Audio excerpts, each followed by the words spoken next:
Get ready to take a flamethrower to the official narrative and learn what the elites don't want you to know. You're listening to The Tom Woods Show.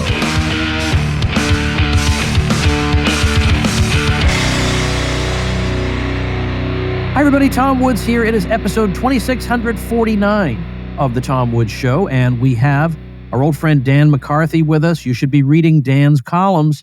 I'm telling you, he is the best thing you'll see in the New York Post and other outlets. He's the editor of Modern Age, which has been around since the late 50s. A very important journal, modernAgeJournal.com. He is the vice president for the Collegiate Network at the Intercollegiate Studies Institute, and he is a favorite returning guest of the Tom Woods Show. So, Dan, you know, I was looking at your most recent column. It was about Harvard, and I'm a little Harvarded out because I've been writing a little bit about it. I have a history there. So I want to talk about a few other things.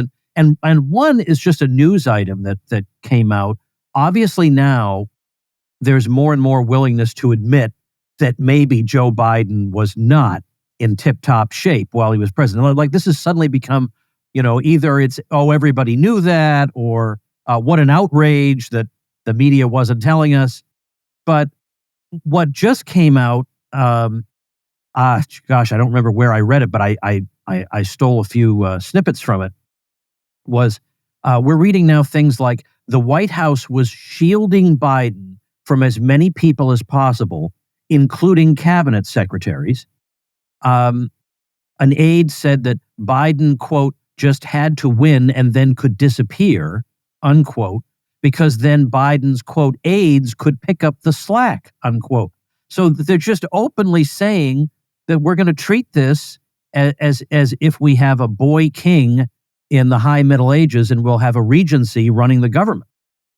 So now it's not like I am shocked or that this is surprising, but it's just that it's now out in the open. And I hate to be a broken record, but obviously you could imagine the outrage if this were our side doing something like this. But the implied argument of some of this, though, is, yep, we did some things that maybe we're not proud of, but it was for the greater good because we had to keep the tyrant Trump out of the White House. And anything that would embarrass Biden obviously would tend on the margin to help Trump, and we couldn't allow that. So we kept up this fantasy. I mean, I can imagine what your comments on that are, but I'm going to ask for them anyway.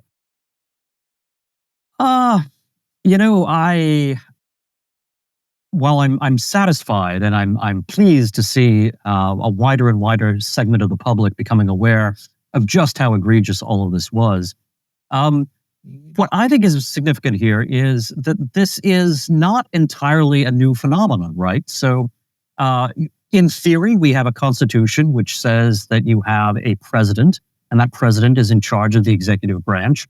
And that's the person who's responsible. That person has some answerability to the Electoral College, which in turn has, responsibility to the public.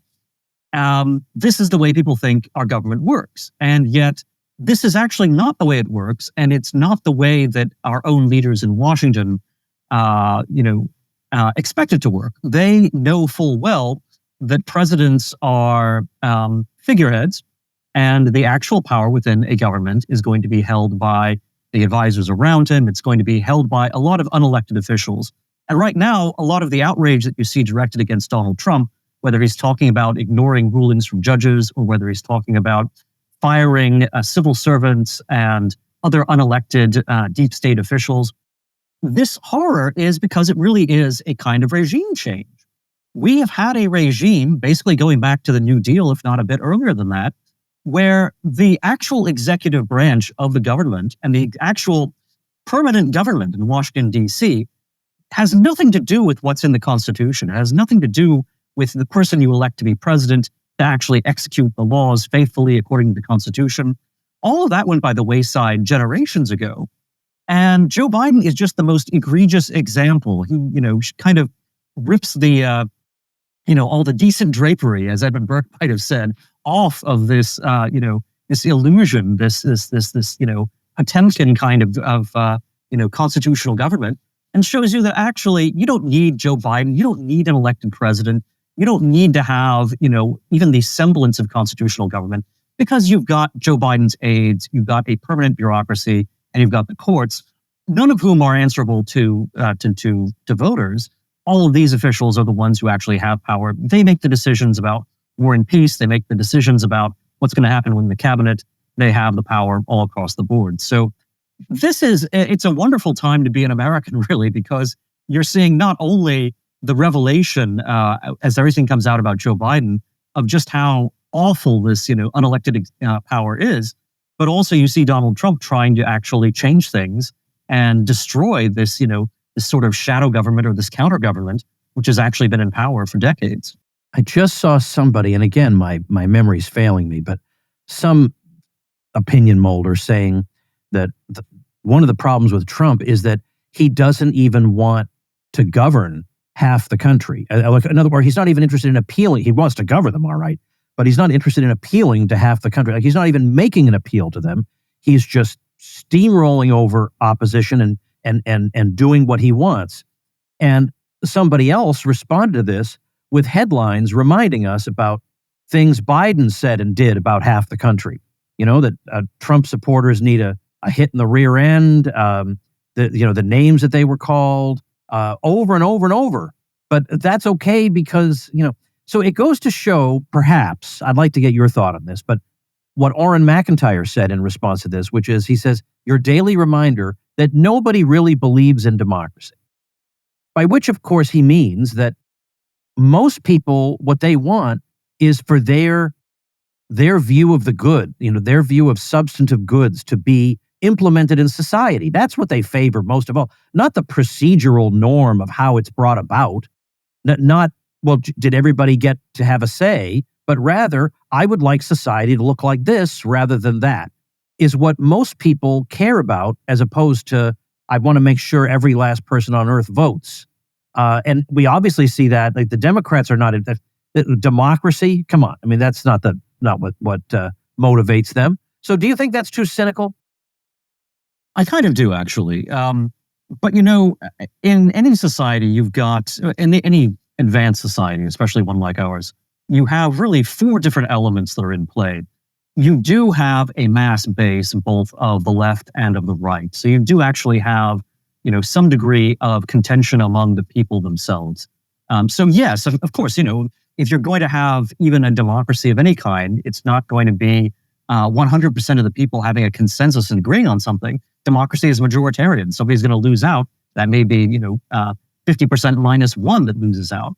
But at the same time, you also are going to have contending elites. And right now, for a very long time, you've had basically the Republican Party elite plus the Democratic Party elite, all of whom have been, kind of a happy family, who have been aligned with the rather more left-leaning element in the American public. And that has been, the nexus of power for generations.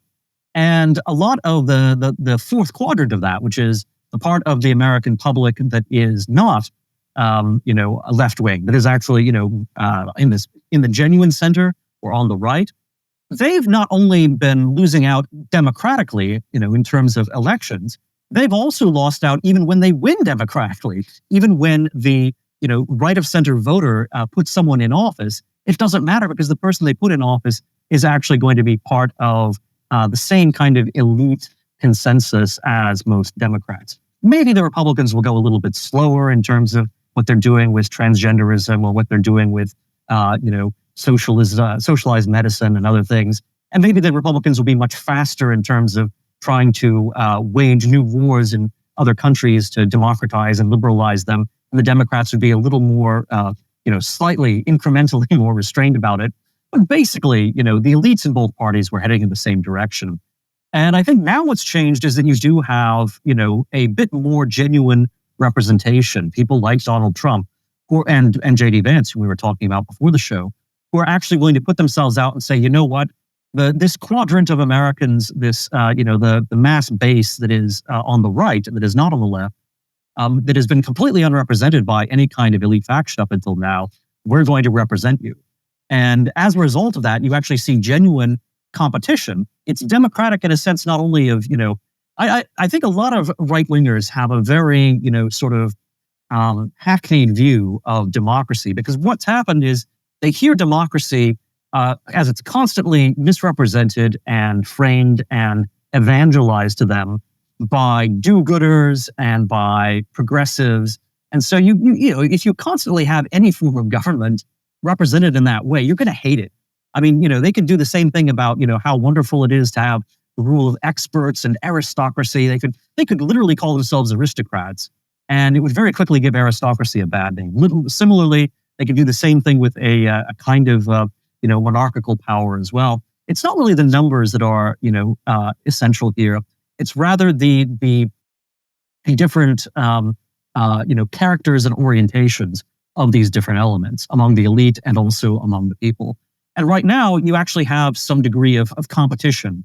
Maybe for the first time, maybe in my lifetime, perhaps yours as well. We're not too far apart in age, where you actually have, not only do you have a right-wing public that is at odds with some elements of the left-wing public, but you also actually have a burgeoning right-wing elite that is now willing to represent that right-wing public and take on the left-wing elite, including the left-wing elite that previously had been part of the Republican Party. Hey, everybody, I want to introduce you to an FOW, friend of Woods. I'm talking about somebody who's been on my cruise. He's been at one of my murder mystery parties. He's listened to the Tom Woods Show since episode 3. We're talking about a real OG here.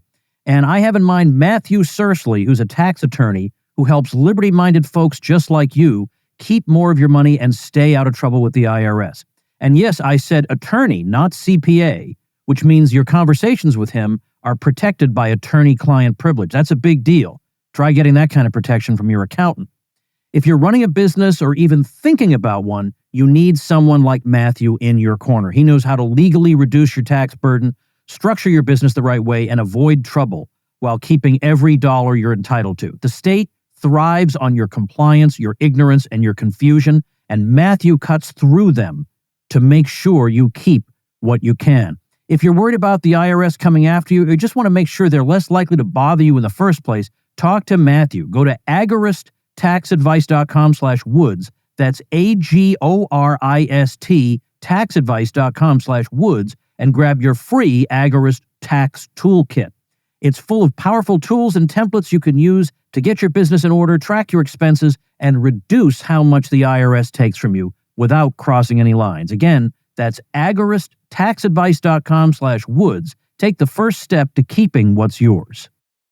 There's some impatience, though, among the grassroots of, let's say, the Trump movement with people like, they wanted to see more activity out of the FBI. Let's get to the bottom of, let's get the Epstein list and let's investigate this person and that person. And they feel like they've been disappointed. They feel like and they've been very disappointed in Congress. They feel like the one guy who actually says things and then follows up on them and says and follows up on things that to some Americans seem quite shocking is Trump himself, and that everybody else is disappointing.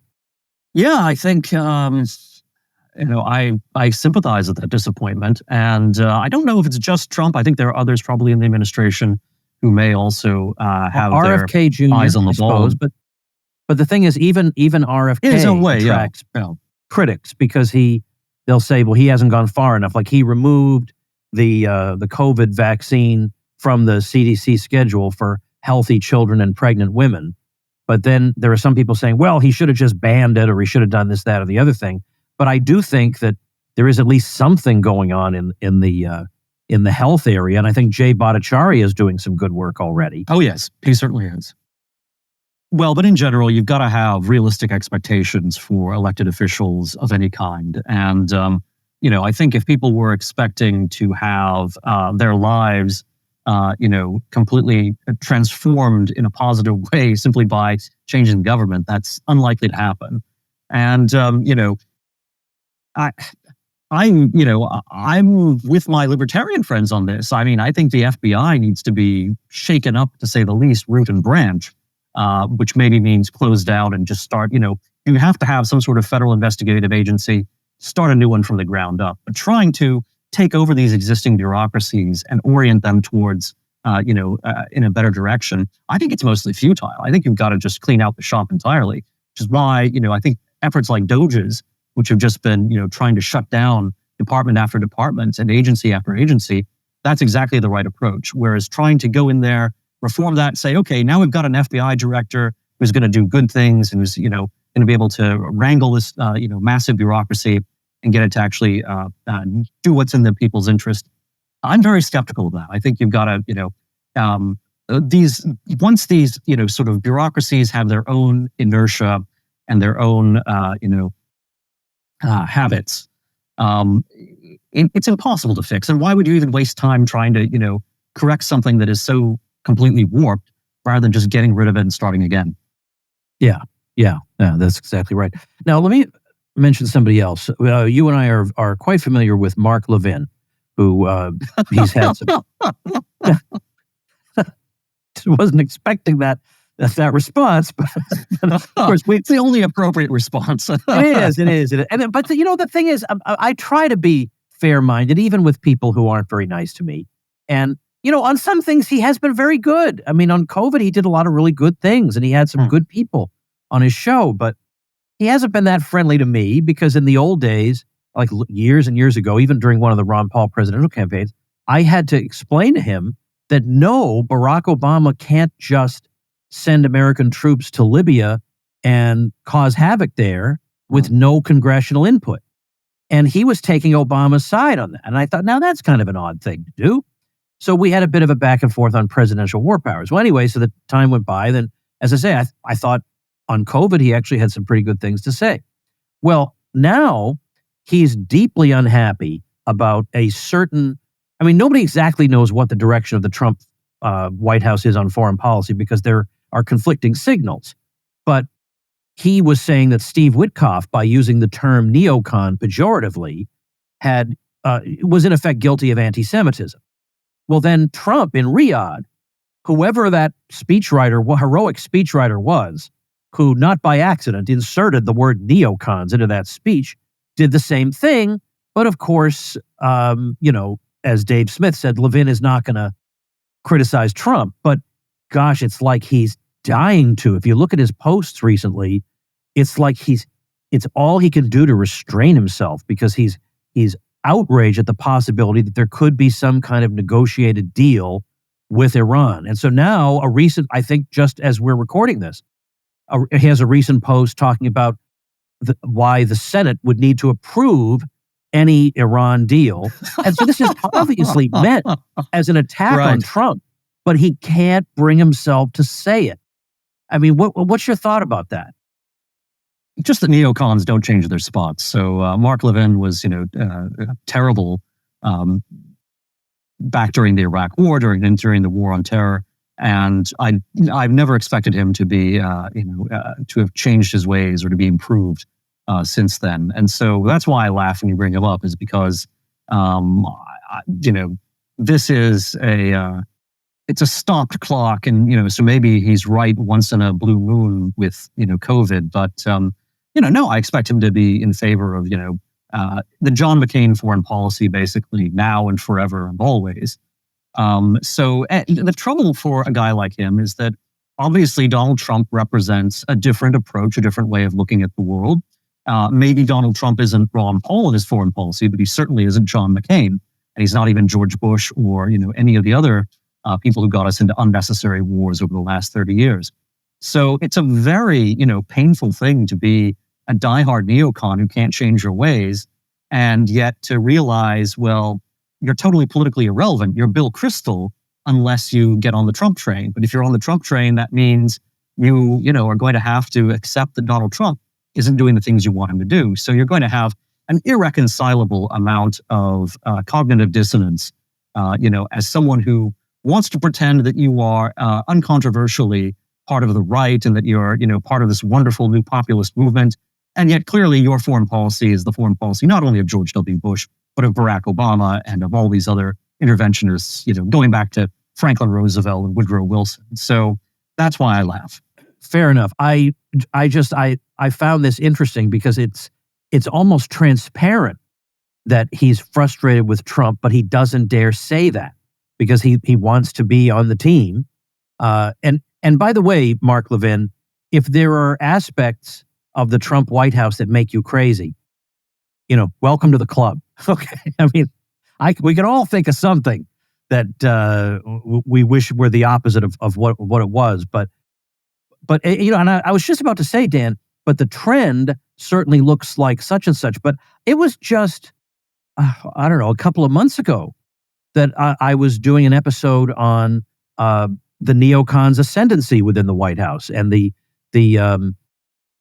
difficulties that people who, to some degree favor non-intervention were facing inside the Trump White House. And now suddenly we get these two references to neocons that are intended to be, again, pejorative.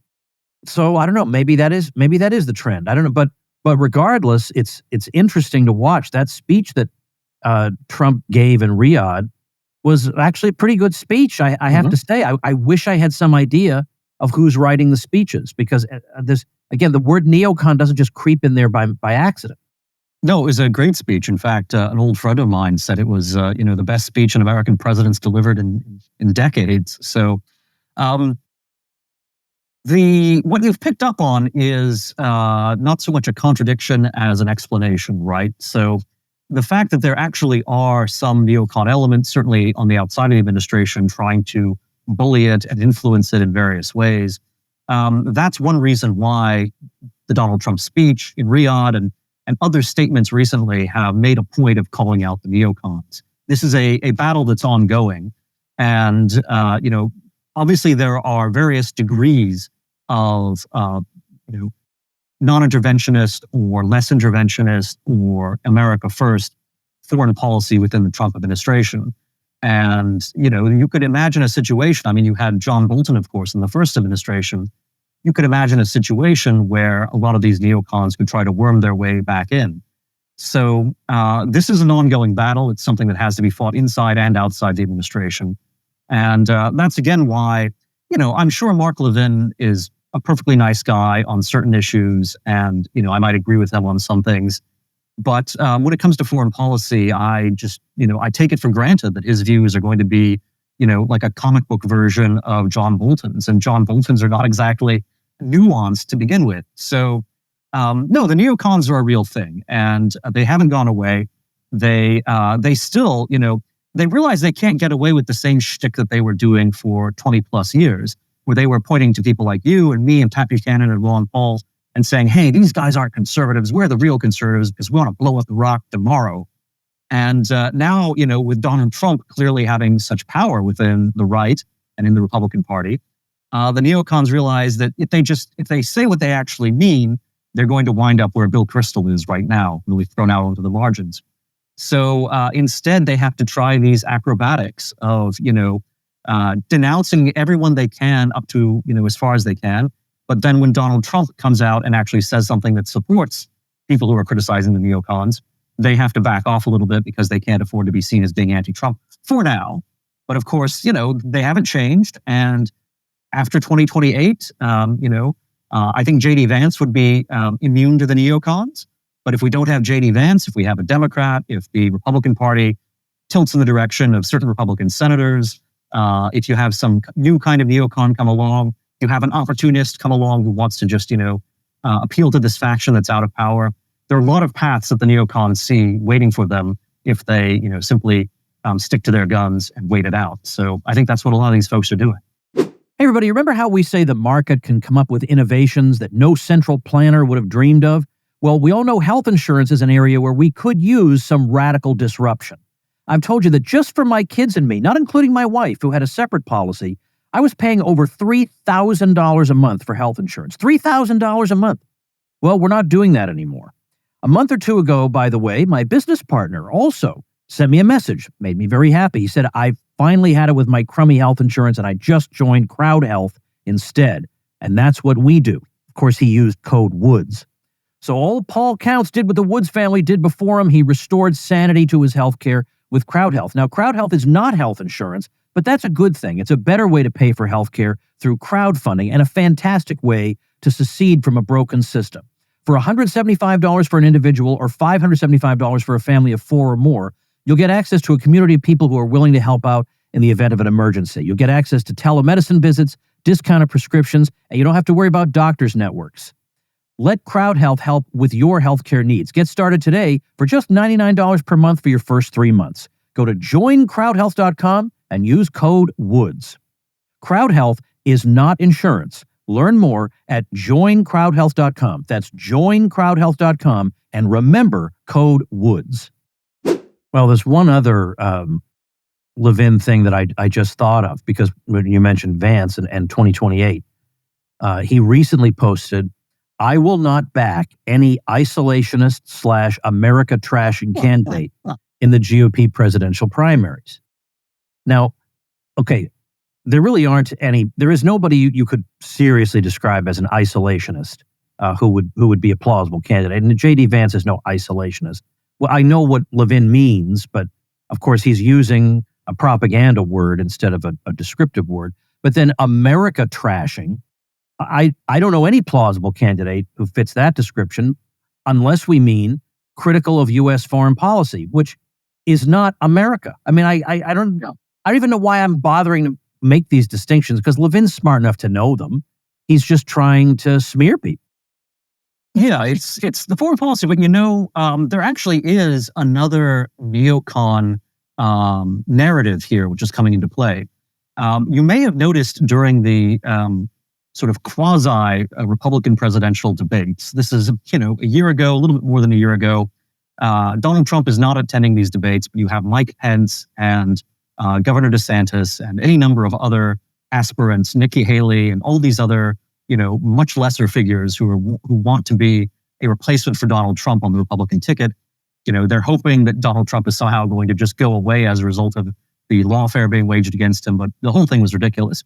Nevertheless, if you paid attention to what Mike Pence was saying during those debates, Pence would often attack Vivek Ramaswamy, saying that Vivek Ramaswamy was anti-American because Ramaswamy was daring to say, you know what, a lot of Americans are having kind of a tough time right now. Their towns and their cities don't have industries. They are, facing tough economic consequences. They're facing, a terrible culture. Mike Pence took all of this and said, oh, well, if you're criticizing America for these things, you're anti-American. America is Reagan's shining city on a hill. America is perfect. And America, can't possibly have economic problems or cultural problems.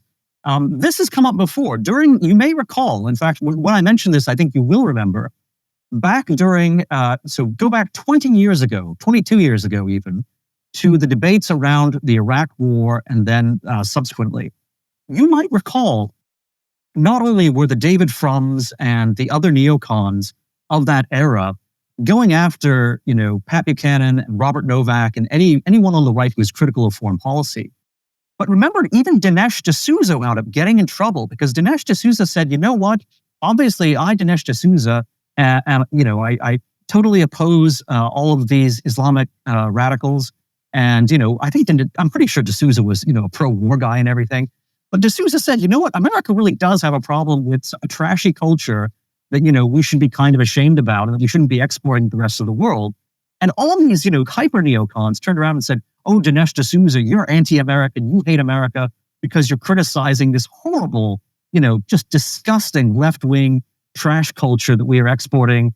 And, all these they vices. themselves criticize, 7 days a week, these people. They themselves write articles about it. But there's a hierarchy. That's a key thing. So again, we're talking about Oron McIntyre and others, and you've got to think about what in thinking about elite theory and how politics really works, it's not just a matter of what you say, but what your priorities are and what the hierarchy is of the things that you prioritize.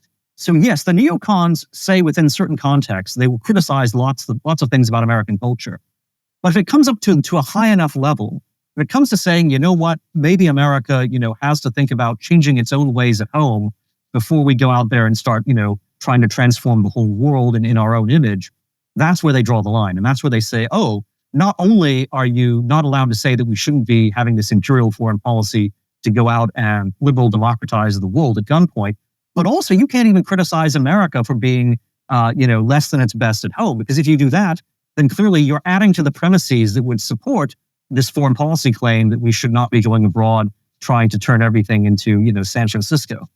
Think about that. This is one of the things that I constantly think about. You've got the neocons, China's a complicated question. There's a lot of things that can be said about that. China's, it's a communist country. It's a terrible place. But the real thing that I think, real America First people, real, paleo-conservatives, paleo-libertarians, all of us should think about is, look, China has, not because of communism, but rather because it's a civilization. It's been around for, 2,000 years. It's got longevity. It's got staying power. We, on the other hand, are a fairly new kind of country, a fairly new kind of republic. And we have indulged in all of these self-destructive, ideological insanities. What we have to fear from China is not that they're going to come over and invade us. It's simply that they're going to outlast us, because we are in this self-destructive spiral of left liberalism, progressivism, neoconservatism. I mean, think about it. Even as you have this horrible sort of condominium between the neocons and the leftists, where the leftists say, look, America's a terrible place. It's an evil country. It's been unjust to blacks and Indians, to women, to homosexuals, to transsexuals, to everyone. America's a horrible place. But you know what? We still want to invade the world and force everyone to live the way we will. Somehow American imperialism is still a good idea, despite all the things the left says about American history. That allows them to actually oftentimes form alliances with neocons who say, hey, we don't like to, go overboard in saying bad things about America, but actually we kind of will. Because of course, the neocons think of, they sound exactly like progressives when they talk about the Civil War, for example. They don't allow that, Southerners actually had a genuine sense of patriotism, that they weren't just these evil Nazi monsters who wanted to enslave and torment black people. You can't say any of that to the neocons. The neocons, they have a cartoon version of American history, and a lot of it actually is parallel to what the left itself says about American history. The difference is that there are some straight white males of the past that neocons will point to as heroes. But even then, and again, so it's so perfect. I mean, I'm so delighted to see Bill Kristol's trajectory, right? Because people like you and I were saying these things about Bill Kristol 20 years ago, saying, look, this guy, he hates America. He hates everything that we love about this country, but he can't say it. And he's clearly like hoodwinking you. And yet if you or I or others, on the paleo right, trying to go and find quotations from Bill Kristol where he actually showed what he really thinks about people, America, it would have been very hard for us to do it. Now it is easy. I mean, you've got this guy going on the record talking about how America is, such an oppressive place for trans people and whatever. Yep. These guys, and it's always, again, like everything they say that sounds conservative on domestic policy, all of that is, it's negotiable. All of that can be, traded away.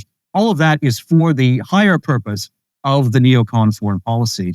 And if they have to make alliances on the left and they have to embrace wokeness to do it, they will do that in order to advance their foreign policy. And there are an awful lot of people on the left, unfortunately, who are making that devil's bargain. And I think the left is really going to become the new home for neocons in the future. We certainly saw with Kamala Harris that she was very comfortable campaigning with the Cheney clan on the campaign trail. Well, Dan, this hits somewhat close to home for me because back in early 2005, Max Boot attacked me because of my politically incorrect guide to American history book, which had been favorably reviewed in the print edition of the Weekly Standard.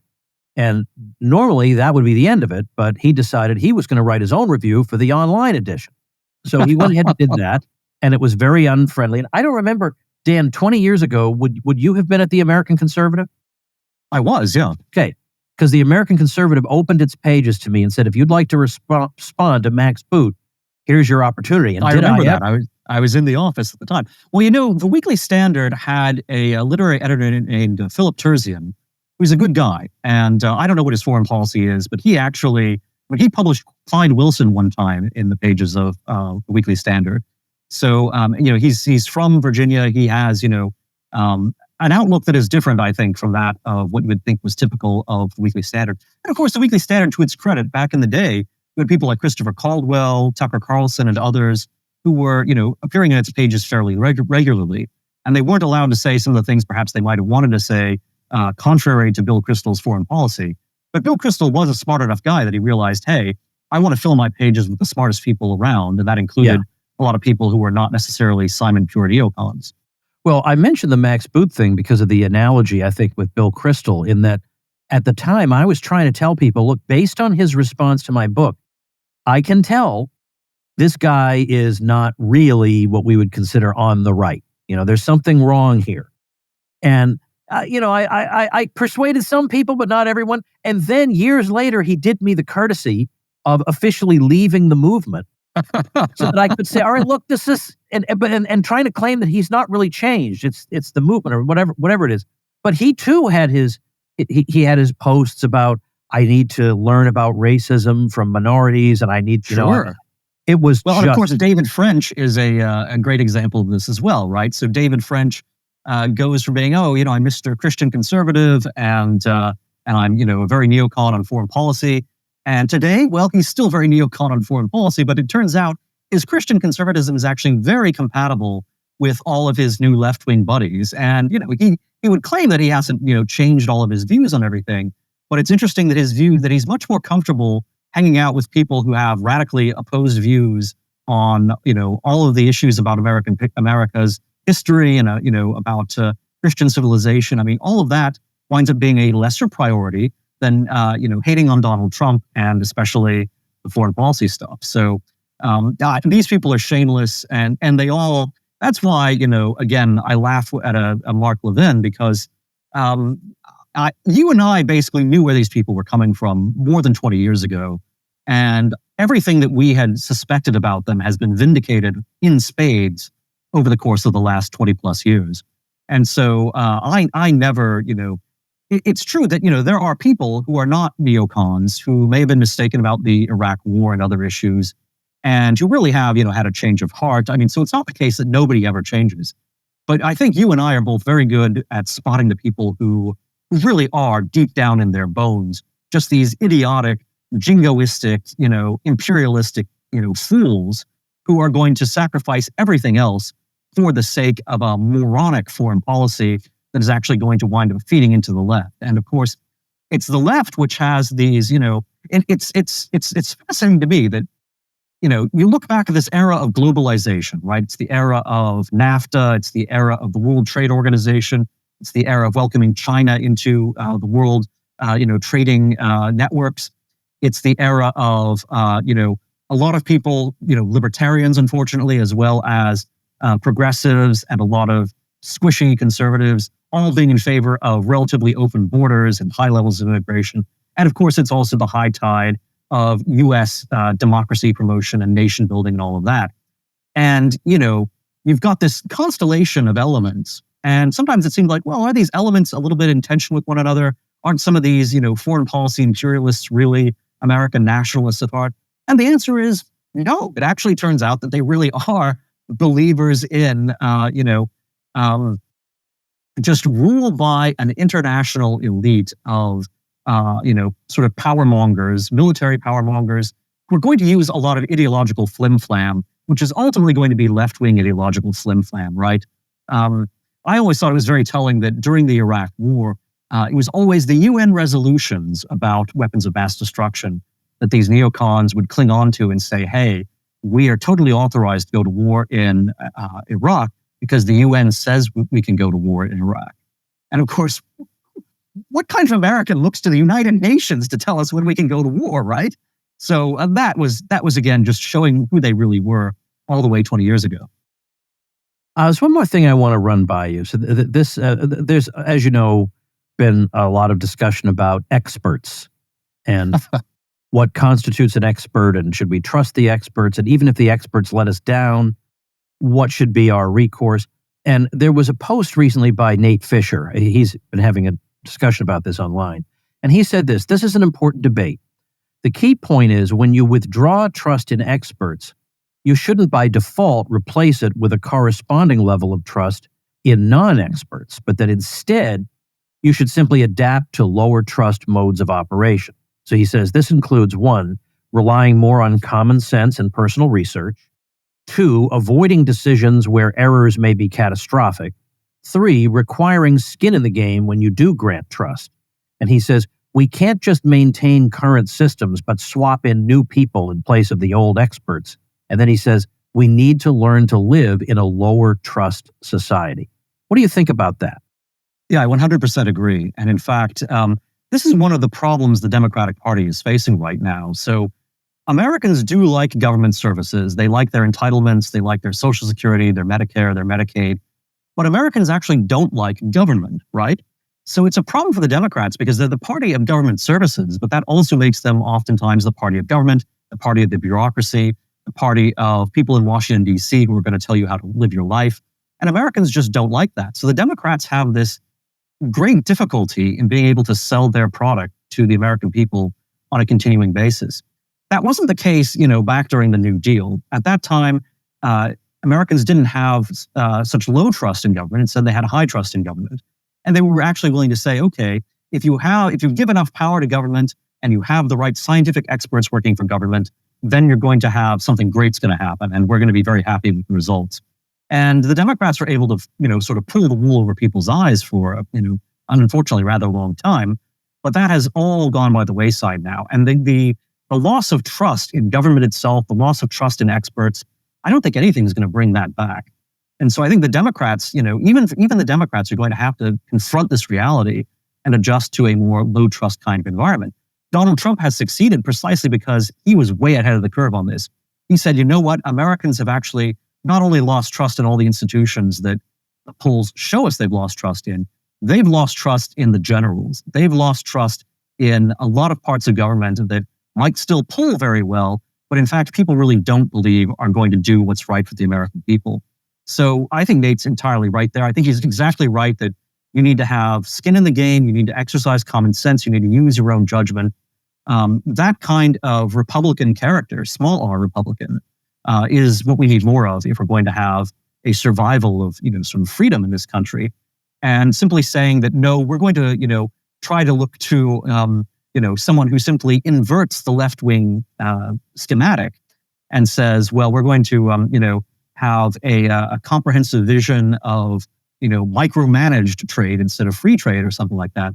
That's not going to work very well. I am, obviously a critic of free trade. I think that there is a place for protectionism, some industrial policy for tariffs, but I'm not saying that you should have something that's trying to be as comprehensive there as, the theory of free trade is on the other side. It needs to be, quite limited in what it's trying to achieve, and it needs to be responsive to results. If you find out you're getting the opposite of the results you want, then you need to be willing to change. A lot of people just want to believe in systems rather than believing in reality. And I think coming to reality is necessary, certainly on the part of the right, and sooner or later, it's going to be something the whole country is going to have to confront. Related to this, one last thing. Did you see this news item about the Democrats are going to spend tens of millions of dollars trying to get young men back?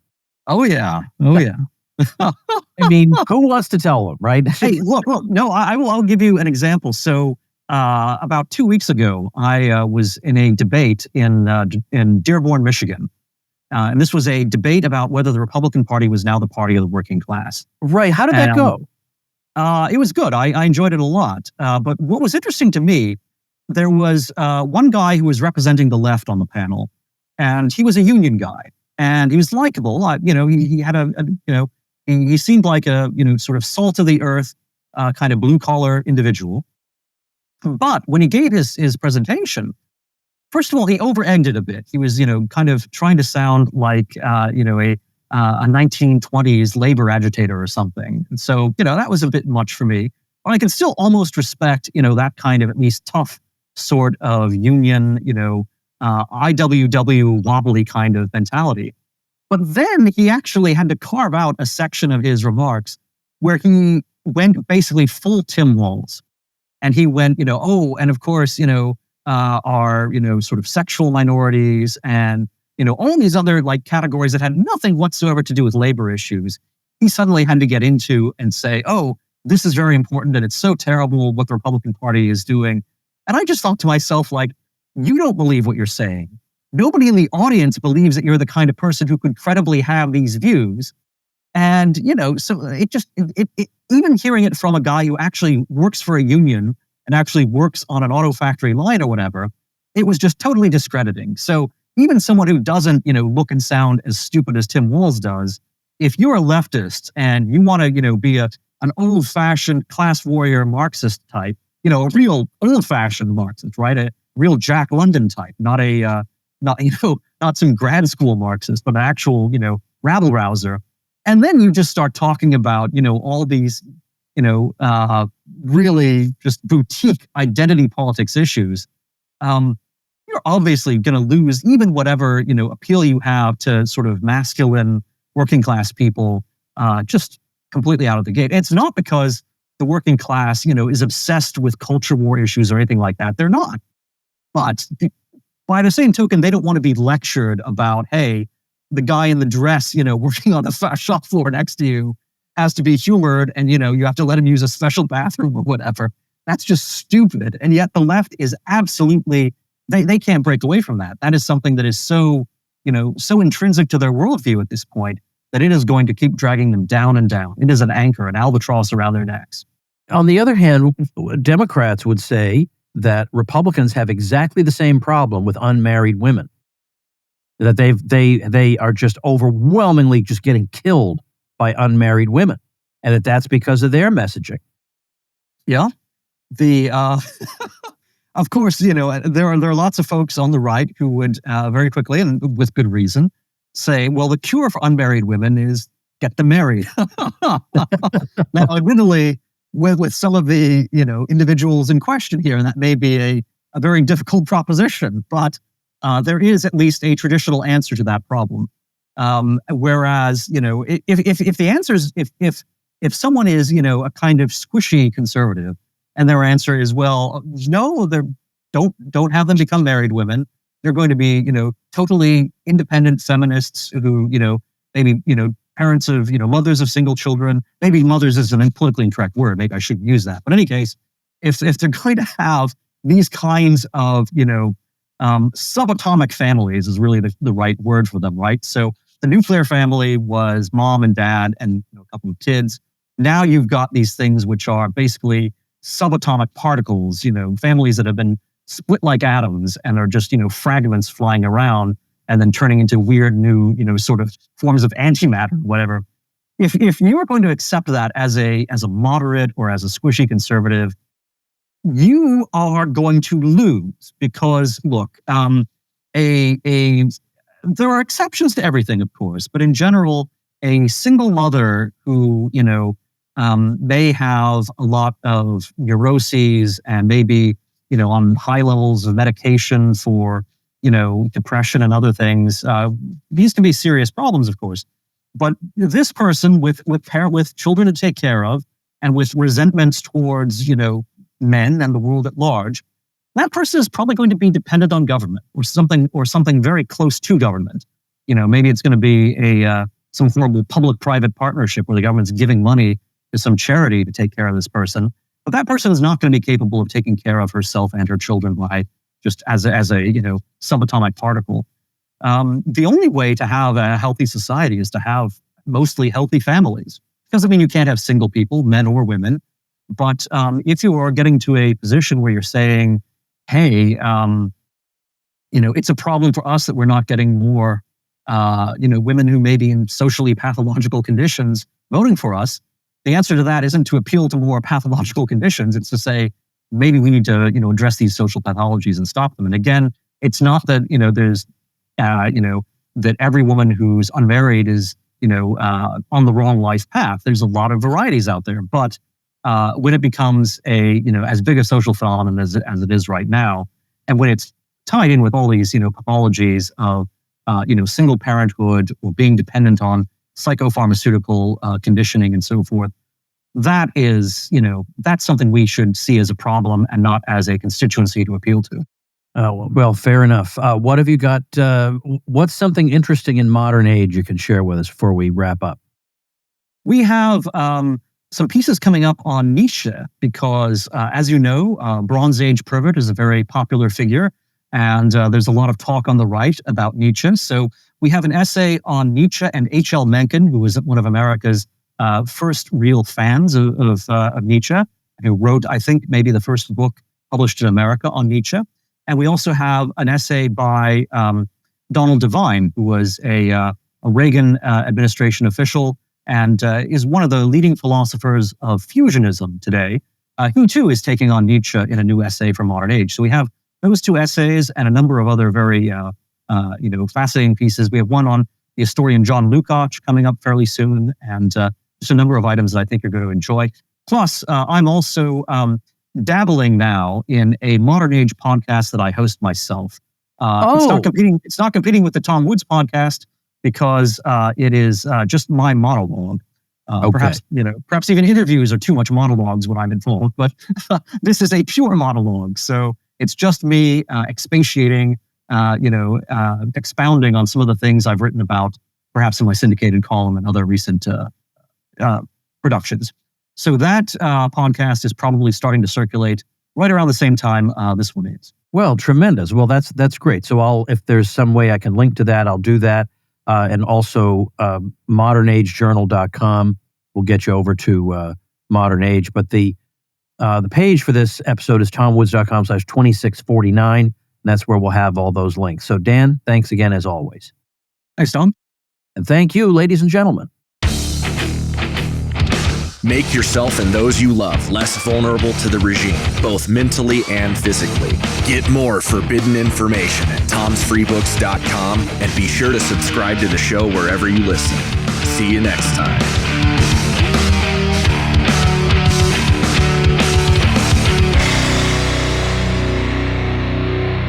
Like the sound of The Tom Woods Show? My audio production is provided by Podsworth Media. Check them out at podsworth.com.